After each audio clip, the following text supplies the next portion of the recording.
Mais un discours de clôture, c'est un peu comme une cérémonie des Césars. Hein. Vous avez vu Anthony a remercié tout le monde, mais il a oublié quelqu'un, évidemment. C'est lui-même. Je dis ça parce que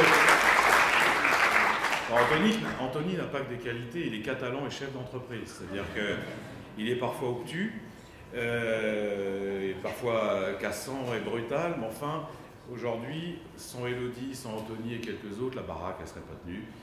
Et si on tient aujourd'hui des universités, si on a eu un week-end aussi réussi, il est en grande partie responsable. Il ne prend pas beaucoup de vacances et je vous propose de le remercier évidemment comme il se doit.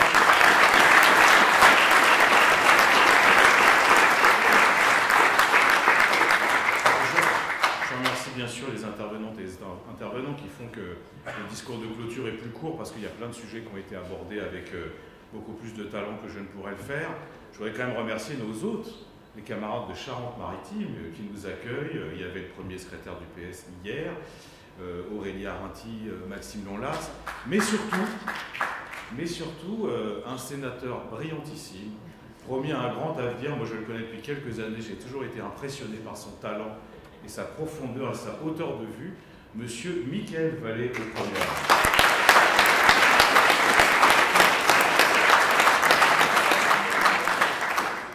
Il y a certains et certaines d'entre vous qui étaient l'année dernière à Marseille et vous vous souvenez peut-être que la crise pandémique avait fait naître un espoir un peu paradoxal, celui de voir émerger un monde d'après qui serait plus solidaire, plus juste, plus harmonieux.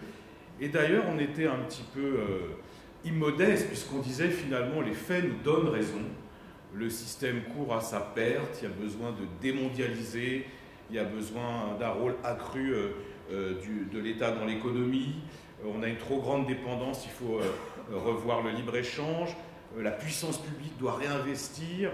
Et on se disait, après tout, le danger contraint le système à s'amender.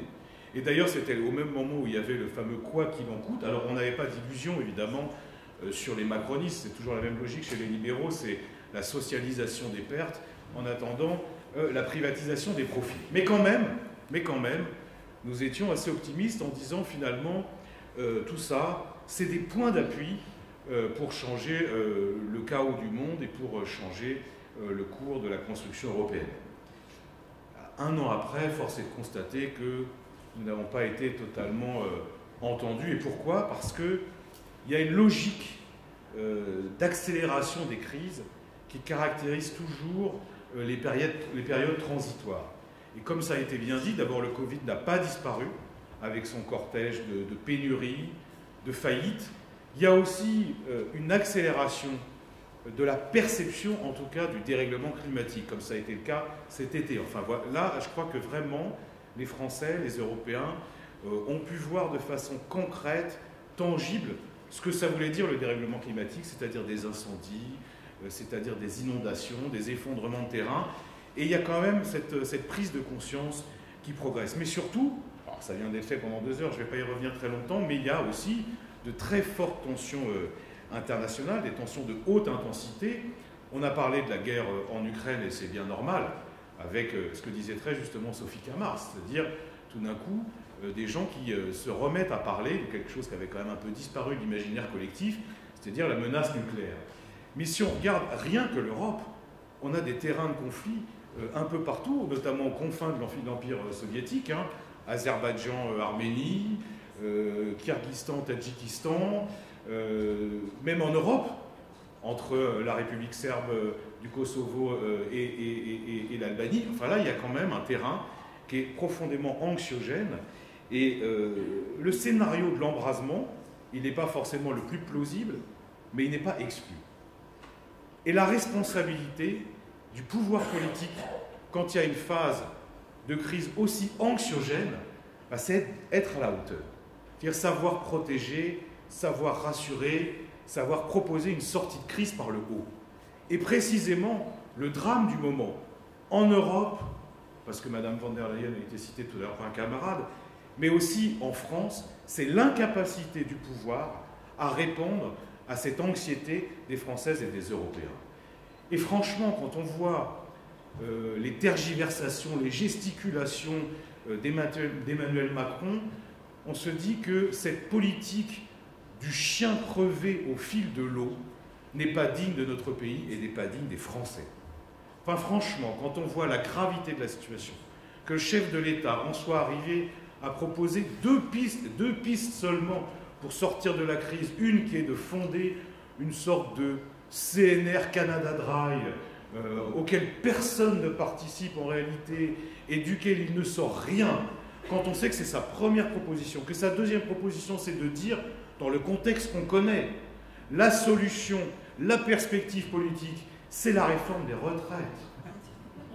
En passant par un amendement en catimini au projet de loi de finances, en brandissant l'article 49.3 contre les syndicats, contre sa propre majorité, et même contre le patronat qui n'en veut pas. Cette irresponsabilité, cette politique du chien crevé au fil de l'eau dont je parlais, elle n'est pas digne de la France, elle n'est pas digne des Français, parce que tout le monde a perçu que si on fait la réforme des retraites maintenant, la situation est un peu plus inflammable au moment où les gens, qu'ils soient modestes, mais même moins modestes, vont être confrontés à une inflation, à une pénurie alimentaire et à l'explosion des prix.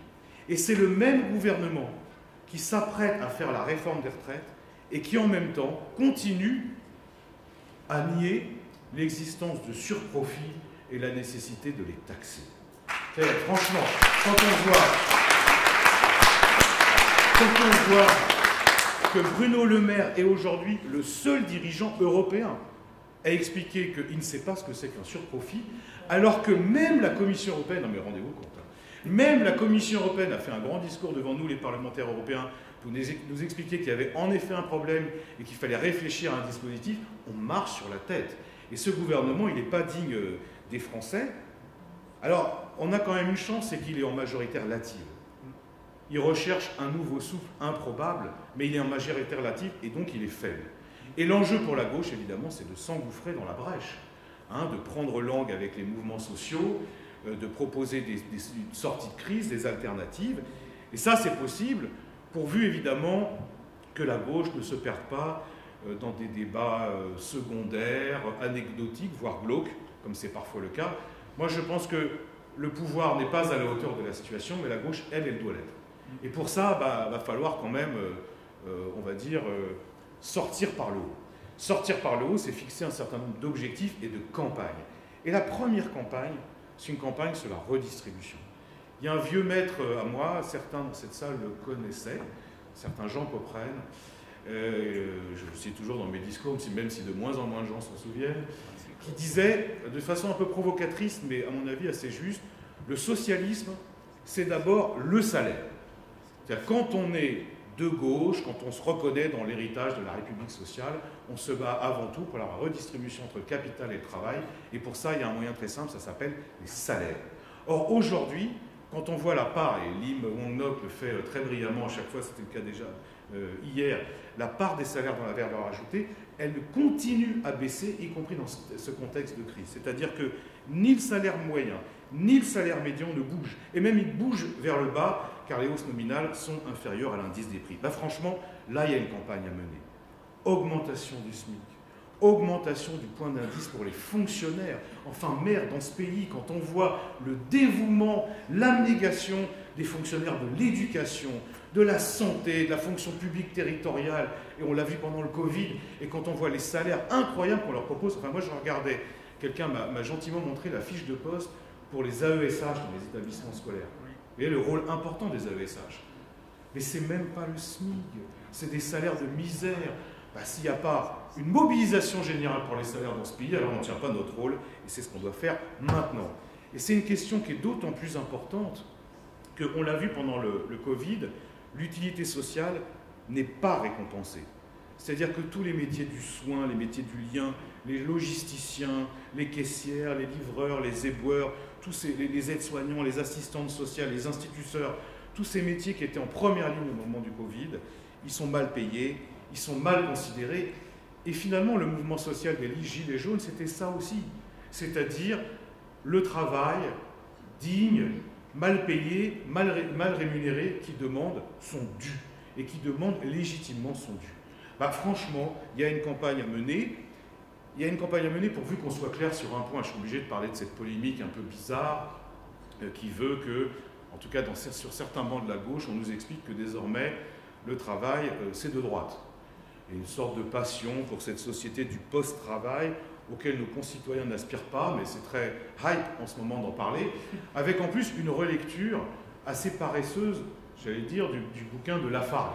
Vous savez, en ce moment, tout le monde cite le droit à la paresse, comme si la gauche, finalement, la gauche originelle, post-marxiste, était convaincue que la paresse, l'oisiveté, ou même l'assistanat, ça faisait partie de notre code génétique. Mais ils n'ont pas lu Lafargue. Lafargue ne dit pas ça. Lafargue dit que les relations sociales d'exploitation voulues par le capitalisme doivent être combattues, mais il ne dit pas la perspective politique, c'est l'oisiveté générale. C'est pas vrai, parce que Lafargue lui-même, comme Marx d'ailleurs, écrit que le travail peut être aussi un vecteur d'émancipation, un vecteur d'identification, et ça, c'est quand même le sentiment majoritaire des Français. Et je pense qu'on ne devrait pas perdre notre temps à des débats oiseux sur ce genre de questions, mais plutôt dire c'est le capitalisme qui dénature le travail, c'est le capitalisme qui crée des burn-out, c'est les nouvelles plateformes numériques qui transforment le salariat en auto-entrepreneurs, ou c'est des algorithmes qui décident du rythme de travail. C'est ça qu'il faut combattre aujourd'hui, mais c'est évidemment pas le travail dans ce qu'il a, dans ce qui donne du sens et de la dignité à l'activité humaine.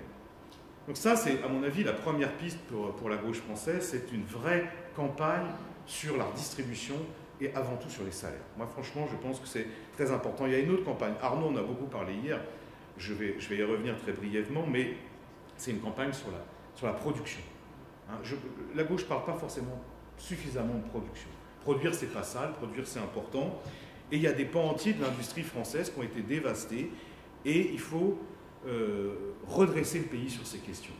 Il faut l'intervention de l'État, il faut de la planification, il faut de la prise de capital public, il faut que les salariés participent au conseil d'administration, il faut qu'on arrête de considérer que la France, sa seule plus-value, c'est le tourisme ou la restauration ou les services. C'est pas vrai. Il est vital de renouer avec une ambition industrielle.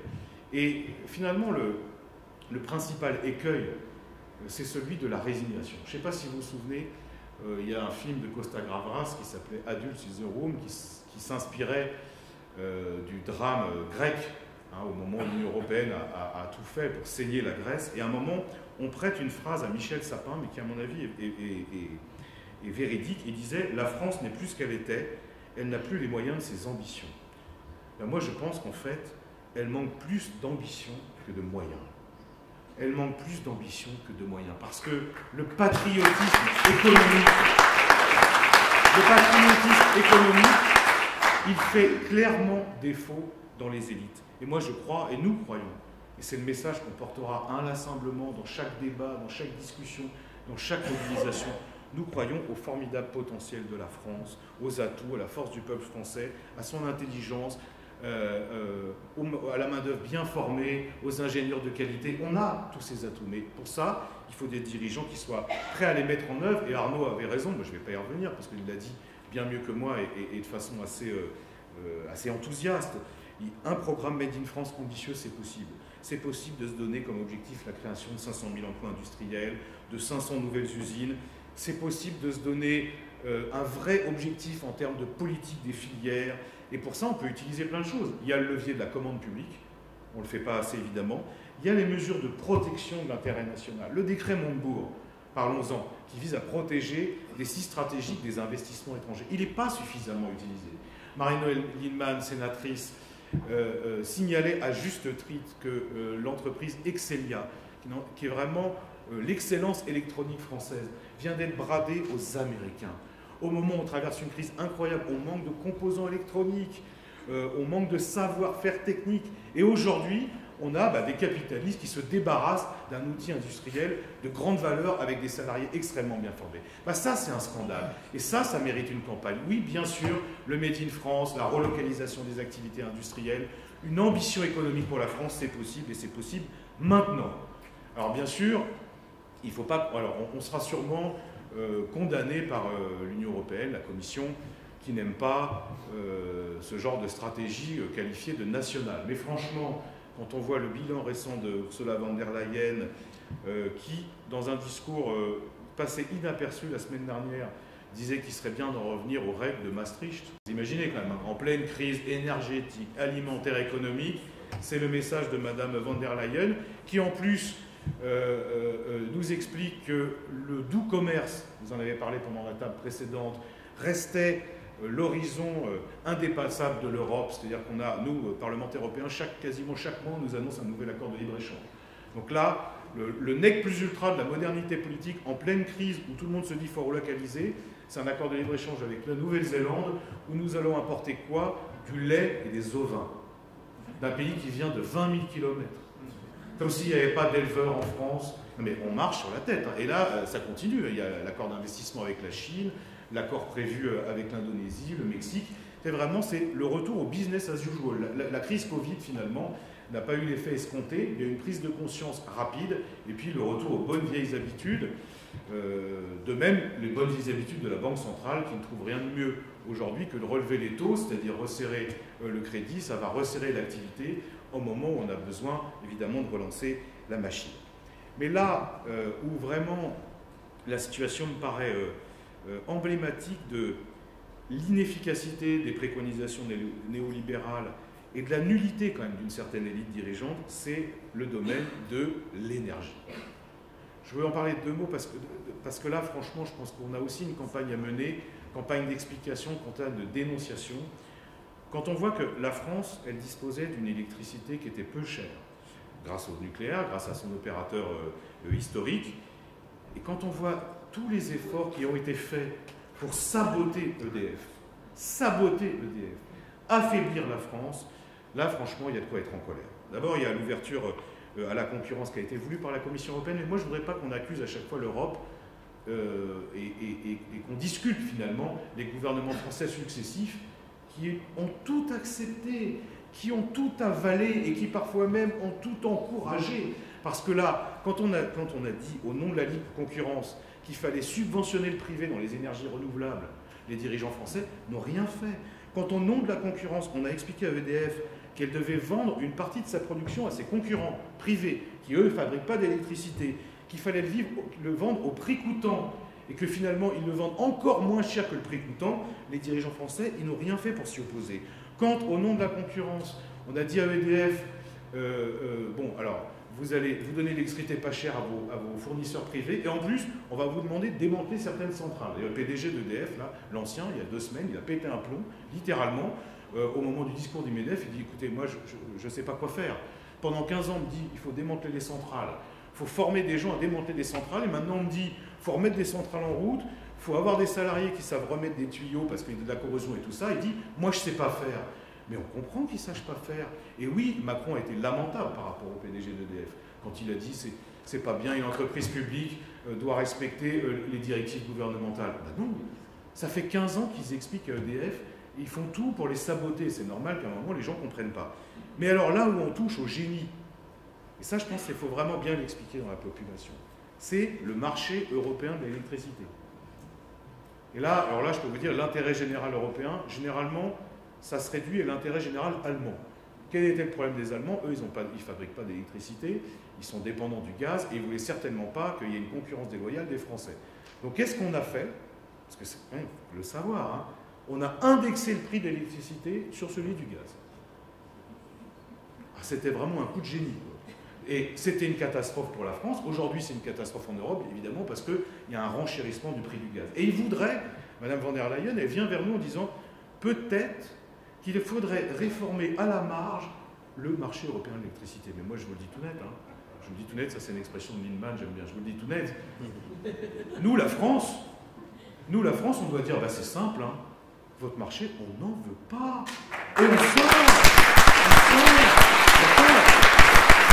C'est quand même fou. Mais pour ça, il faut des dirigeants qui aient du courage, pour ça, il faut des dirigeants qui ont envie de se battre, pour ça, il faut des dirigeants qui croient encore à la France et à ses capacités à rebondir. Et là, pour le coup, on n'y est pas totalement, tout à fait. Donc, plafonnement des prix, sortie du marché européen, retour au monopole public, parce qu'il faut le monopole public. électricité et gaz. Ça, je pense, c'est notre feuille de route. Et si je résume, parce que je vais vite, première chose, on se mobilise sur les salaires. On se mobilise sur un meilleur partage entre capital et travail. Et pour ça, il y a 2 campagnes. Il y a la campagne sur les surprofits. Il faut y participer partout où on est, partout où on milite. Ça me paraît totalement important. Et puis, il y a évidemment autre chose, c'est les mobilisations sociales. Il y a une grande manif syndicale le 29 septembre. Moi, je demande à tous les militantes et les militants de la Fédération de la gauche républicaine d'y être. Parce qu'il faut qu'on soit présent auprès du mouvement social qui est faible, mais qui se bat inlassablement pour que la question des salaires, je dis bien des salaires, il ne faut pas que ce soit des mots d'ordre trop généraux auxquels personne ne comprend rien, que la question des salaires elle soit au cœur du débat. Alors franchement, si vous le pouvez, le 29 septembre, avec les camarades syndiqués, avec les camarades non syndiqués, on manifeste partout où on peut, partout où on est. Ça, c'est la première chose.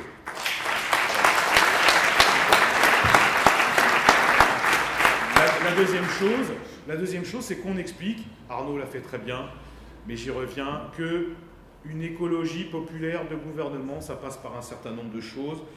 Un objectif politique, la sortie des énergies fossiles à partir de 2040, la relocalisation des activités industrielles, les filières courtes du Made in France. Ça, c'est une réponse écologique.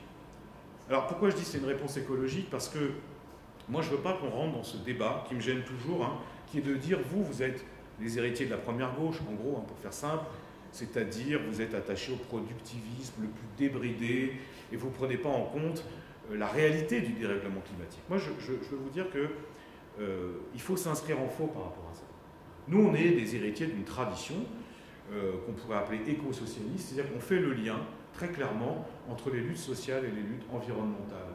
Et on sait que le système capitaliste, il est synonyme de prédation, d'hyperconsommation, d'exploitation des hommes et de la nature, et il faut radicalement changer de système, et pour ça, la réponse éco-socialiste, elle est évidente. Donc, vraiment, il faut le dire. Mais en même temps, c'est vrai, tout en rendant hommage aux précurseurs de l'écologie, qui avaient alerté bien avant nous, sur le climat, sur la pénurie en eau, tout en rendant hommage aussi à l'activisme des jeunes dans le monde qui se mobilisent. Et franchement, soyons clairs, on n'a jamais raison contre la jeunesse. Jamais. Donc si toute la jeunesse du monde, elle se mobilise, qu'elle est taraudée par cette obsession, non seulement il faut prendre en compte leur mobilisation, mais il faut les accompagner. Mais on a des débats avec les écologistes, à la fois sur le rythme de l'action, le cadre de l'action, et puis aussi sur les concepts. Et c'est là que ça devient intéressant, je pense, d'un point de vue intellectuel. Oui, on aura un débat sur la décroissance. Oui, on aura un débat sur la décroissance, parce que nous, on considère qu'il y a peut-être des choses qui doivent décroître, et notamment tout ce qui est publicité, tous ces métiers qui ne sont pas forcément utiles, parce qu'ils n'ont d'autre vocation qu'à entretenir le capitalisme dans ce qu'il a de plus nuisible. Mais par contre, il y a des choses qui doivent croître, et c'est pour ça qu'on est pour la production. Il y aura aussi un débat, alors là c'est un concept peut-être un petit peu plus paresseux, c'est celui de l'androcène, mais comme Sandrine Rousseau est à la mode, que son livre se vend très bien, il faudra quand même qu'on s'explique là-dessus. Nous, on ne considère pas que toute l'histoire du monde s'explique par un seul facteur, c'est le rôle de l'homme blanc contre la nature, la femme, les colonies, etc., etc. Nous, on pense que c'est un tout petit peu trop simple. Mais bon, il faudra avoir le débat parce que ils en parlent, on en parle. En revanche, Chloé Ridel n'est plus dans la salle, mais je pense que c'est important de le saluer. Moi, on doit travailler avec tous ceux qui font l'effort intellectuel de dessiner les contours de ce qu'on appelle une écologie républicaine. Moi, ça me semble intéressant, d'autant plus qu'il y a les copains du temps des ruptures aussi qui ont beaucoup travaillé là-dessus. Je vois Hugo Giraudoux et ses amis.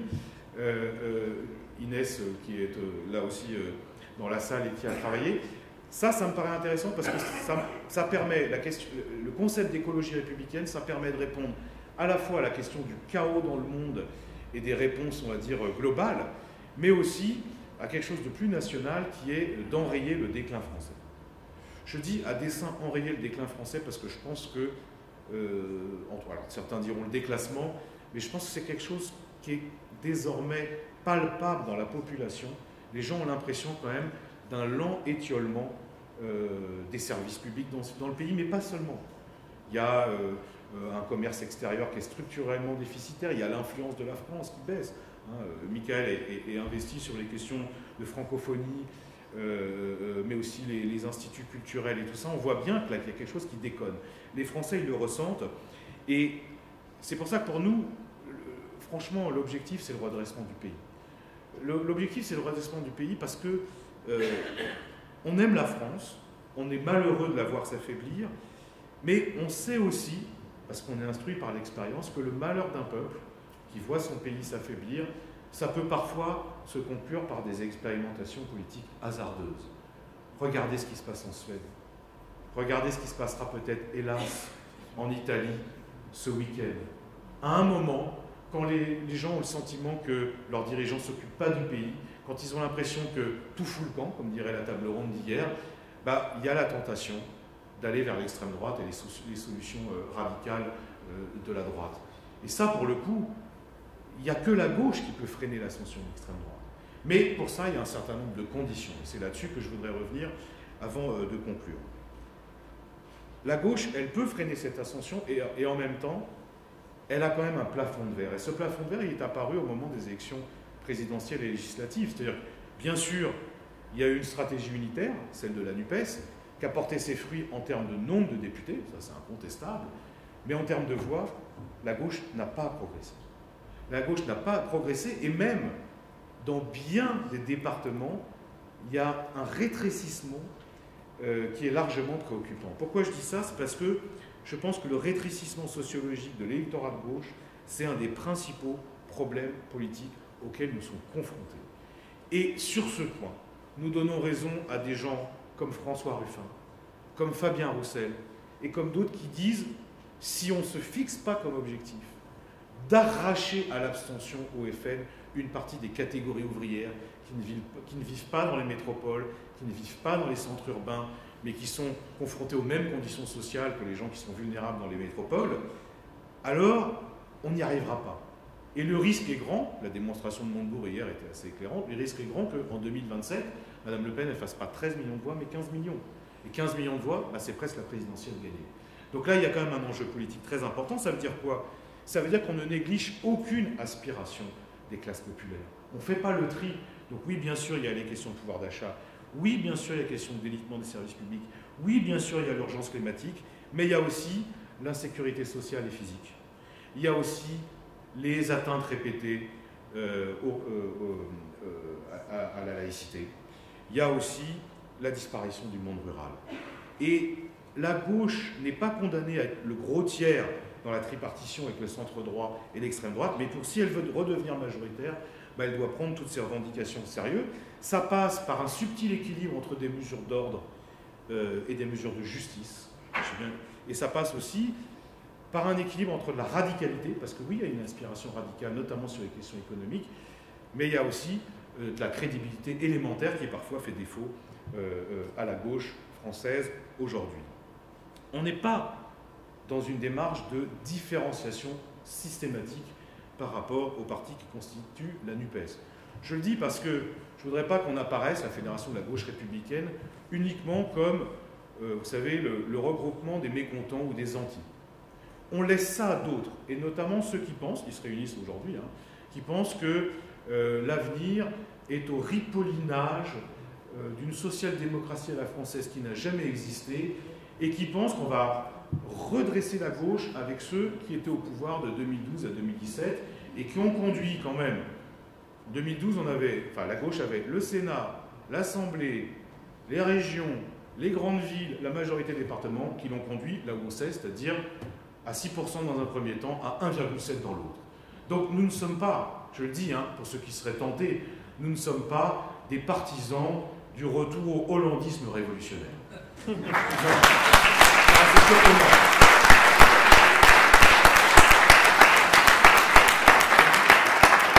C'est un message pour certains qui parfois sont confus sur ces questions. Alors je ne disais pas de différenciation automatique et systématique avec la NUPES, pas de débat picrocolin ou de querelles absconses, parce que ça c'est facile d'y rentrer.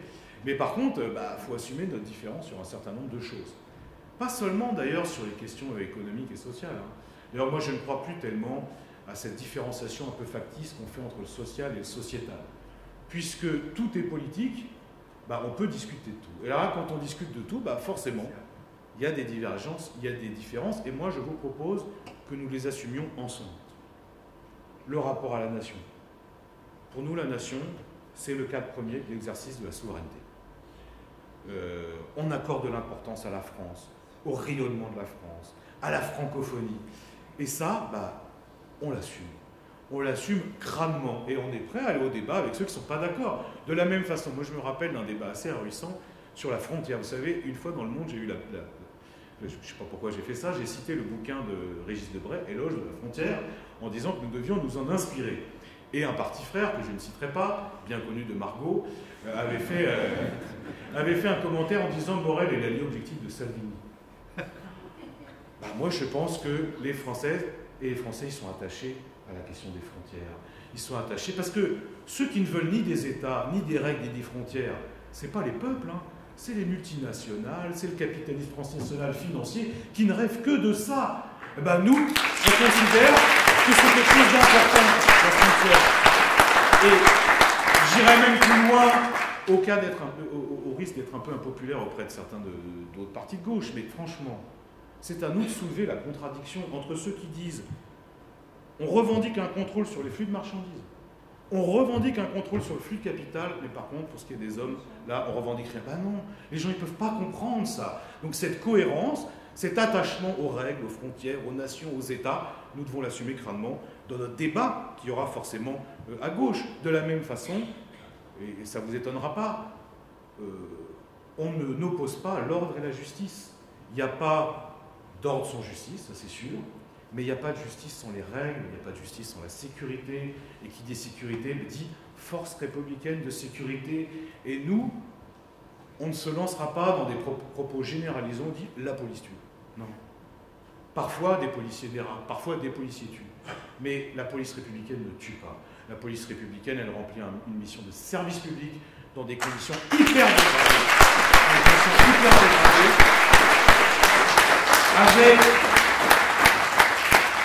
Avec des flics qui sont mal payés, qui sont des travailleurs comme les autres, et ce n'est pas parce qu'on considère qu'ils votent plus à droite que d'autres que pour autant il ne faut pas les soutenir. En tout cas, moi je ne céderai pas là-dessus. Je ne céderai pas non plus sur l'attachement à la science et à la raison. Là où, quand même, on voit ce qu'on a entendu depuis 2 ans, il y a de quoi se dire quand même qu'il y a un sacré boulot de formation à faire. Hein. Quand on a une députée de la République qui explique crânement sur un plateau télé qu'elle fait plus confiance aux sorcières qu'aux ingénieurs, mais où on est? Et il faut prendre ça au sérieux. Il faut prendre ça au sérieux. C'est pas juste une boutade. C'est quelque chose de très important.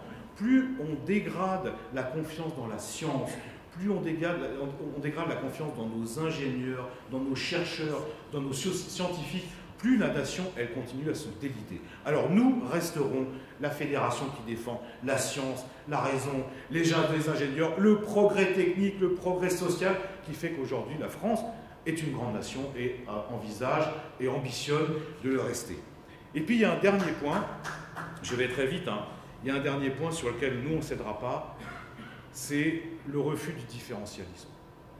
C'est-à-dire que nous on continue à défendre l'universalisme concrètement, tout le temps, quels que soient les cas de figure, quels que soient les modes ou les contre-modes. Parce que notre conviction, c'est que l'élargissement sociologique et électoral de la gauche, elle n'est possible que si elle renoue avec la tradition républicaine dans ce qu'elle a de plus subversif. Je dis bien subversif parce que c'est vrai que l'histoire de la gauche se confond avec celle du modèle républicain. Mais on a une partie d'entre elles qui est saisie par le démon de la déconstruction. Parce que c'est un démon, la déconstruction. Plus on déconstruit, à la fin, il n'y a plus rien. Et donc, cette passion de la déconstruction qui en vient à jeter le bébé avec l'eau du bain en dénigrant l'universalisme sous prétexte qu'il est abstrait. Mais c'est certainement pas comme ça qu'il faut procéder. Parce que, quand même, si on fait un tout petit peu d'approche théorique, c'est l'individualisme de la société de marché qui aboutit à la disparition d'un monde commun. Et franchement, si le modèle de société, c'est le « venez comme vous êtes » de McDonald's, c'est-à-dire le règne des tribus et des communautés, c'est-à-dire le triomphe du relativisme, c'est-à-dire l'exaltation de la singularité à tout prix, alors là, franchement, moi je vous le dis, cette démocratie identitaire, elle convient très bien aux libéraux, elle convient très bien au capitalisme, mais à nous, qui sommes des militants universalistes et républicains, elle ne convient pas et nous la combattrons sans relâche. Oui, sans relâche. C'est quand même... Moi, j'ai une conviction qui est forgée par la période, c'est que les Français sont plus républicains que leurs dirigeants. Et alors, j'ai plusieurs exemples parce que c'est vrai qu'on parle beaucoup de la ghettoisation et du séparatisme social qui mine la société française. Et c'est vrai. On parle surtout, alors tout le monde dit le communautarisme, notamment chez les pauvres. Mais moi, je vais vous parler d'une autre forme de séparatisme. C'est celui des riches. Celui des riches qui, c'est ce que Christopher Lasch, un des grands intellectuels américains qui nous inspire et qui a inspiré les travaux d'autres intellectuels français qui nous inspirent aussi, il parlait de la révolte des élites. Mais c'est exactement ça. Il y a aussi une autre sécession dont on ne parle pas, parce que c'est quand même une partie de notre électorat, mais c'est tous ces tartuffes des centres-villes qui ne parlent que de vivre ensemble et de diversité, mais qui, dans leur vie quotidienne et concrète, font exactement le contraire. Parce que franchement, quand on a un ministre de l'Éducation nationale qui vient à la télé pour dire « j'ai mis mes enfants à l'école privée parce que je voulais qu'ils aient une scolarité sereine », mais on se fout de qui? C'est quoi cet étiolement de la conscience républicaine de ceux qui devraient être exemplaires? Moi, je pense...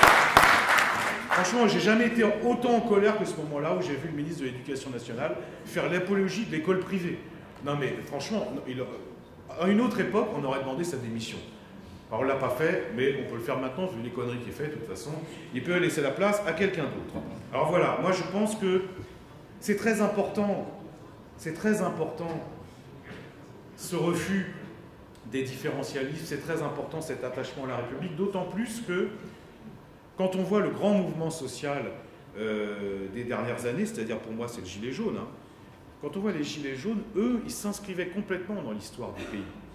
Hein, c'est-à-dire, il y avait le drapeau tricolore, il y avait une sorte de réinvention de la devise de la nation, c'est-à-dire égalité territoriale, très important, revitalisation démocratique, ça c'est le RIC et toutes les exigences de souveraineté recouvertes, et puis il y avait aussi la fraternité des ronds-points. Et ben, moi je pense qu'on devrait s'inspirer de l'inventivité de ces mouvements qui sont parfois spontanés, qui sont parfois chaotiques, qui sont parfois contestables sur certains mots d'ordre, mais qui franchement s'inscrivent complètement dans l'histoire républicaine et doivent nous inspirer. On a des copains hein, qui étaient sur les ronds-points, je vois Nathalie au premier rang, ben, je peux vous assurer que là, c'est un peu comme M. Jourdain qui fait de la prose sans le savoir, eux ils font de la République sans le savoir. Et ben, il faut faire la jonction entre eux et nous qui prétendons aujourd'hui représenter quelque chose de l'ordre de la gauche républicaine. Et puis je finis sur un point d'actualité. Vous avez vu, j'étais court. Il y aurait beaucoup de choses à dire, mais en même temps, les tables rondes étaient tellement passionnantes qu'une partie du travail a été faite. On ne sépare pas le combat social du combat laïque. On ne sépare pas le combat social du combat laïque. Et franchement, je sais qu'il y a des camarades dans la salle hier qui ont demandé à ce qu'on précise notre pensée sur la laïcité. J'y reviendrai notamment. On fera, je pense, une conférence nationale de la Fédération de la gauche républicaine là-dessus. Mais s'il y a bien un moment politique où on doit dénoncer la résurgence du cléricalisme sous toutes ses formes, c'est maintenant. Rendez-vous compte, on est le seul parti de gauche à avoir réagi quand une enseignante a été inquiétée parce qu'elle était confrontée à des revendications religieuses dans sa classe. Mais il faut être à côté des enseignants qui sont confrontés à ça. Il faut dénoncer tous les édiles municipaux qui sont complaisants avec les bigots, que ce soit la bigoterie ordinaire ou que ce soit une forme de fanatisme religieux.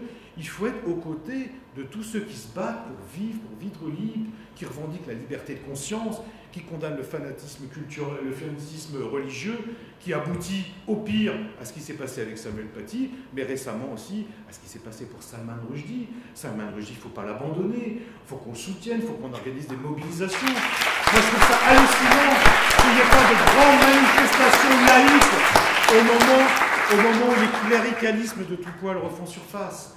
Et puis, c'est l'occasion aussi de saluer un combat plus international, parce qu'on est un parti patriote, enfin on est un mouvement, pardon, patriote, mais on est aussi fondamentalement internationaliste. Aujourd'hui, il y a des gens qui se battent. Il y a les femmes kurdes, il y a les femmes iraniennes qui sont en train de mettre en mouvement la société.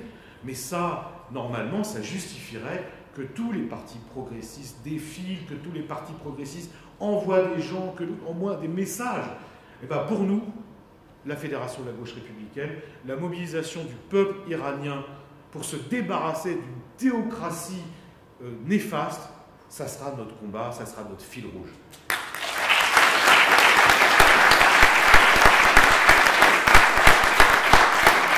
Alors, moi je pense que la faiblesse de la gauche n'est pas une fatalité.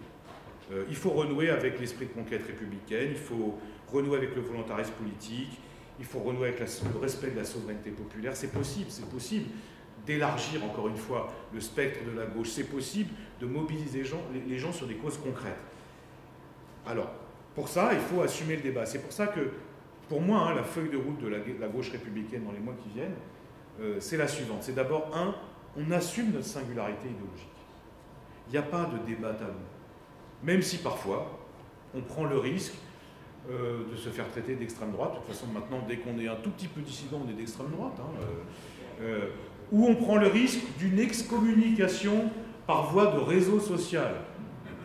Franchement, on est suffisamment aguerri dans cette salle pour ne pas être ému quand on est excommunié ou banni par voie de réseau social. Donc oui, il faut assumer notre singularité idéologique et le débat. La deuxième chose, c'est qu'il faut qu'on participe aux mobilisations sociales et citoyennes de la rentrée. Je reviens sur le 29 septembre, je reviens sur la campagne sur les super-profits, ça me paraît très important. Dernier point, il faut continuer le dialogue avec les forces de gauche. On n'est pas dans notre coin étriqué, rikiki, à ne pas voir ce qui se passe. Au contraire, enfin, la stratégie unitaire, on a toujours été pour. Donc, on ne va pas l'abandonner maintenant qu'elle s'esquisse, et même si on considère qu'elle ne s'esquisse pas forcément sur les bonnes bases ou que ça ne va pas forcément assez loin, on va continuer le dialogue, on va continuer à prendre langue, on va continuer à respecter, mais tout en assumant notre singularité. Moi, je pense que la Fédération de la gauche républicaine, elle a un rôle à jouer. Elle a un rôle à jouer dans le redressement du pays. Elle a un rôle à jouer pour que la gauche soit plus crédible, plus efficace, plus populaire. Et elle a vocation à s'élargir, elle a vocation à peser davantage dans le débat public. On n'est pas nombreux, mais on a des idées, on a des cadres, on a eu des candidats législatifs qui ont fait un score impressionnant compte tenu des moyens. Franchement, bravo à celles et ceux qui étaient en campagne.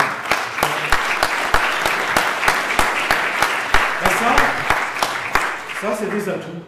Et ces atouts, il faut les faire fructifier. J'espère que des journées comme celle-ci participent à cette fructification, si j'ose dire. Il y a encore beaucoup de boulot, mais on ne manque pas d'ambition, on ne manque pas d'idées, on ne manque pas de volonté. Alors tous ensemble, on peut faire de grandes choses, et c'est tout le mal que je nous souhaite.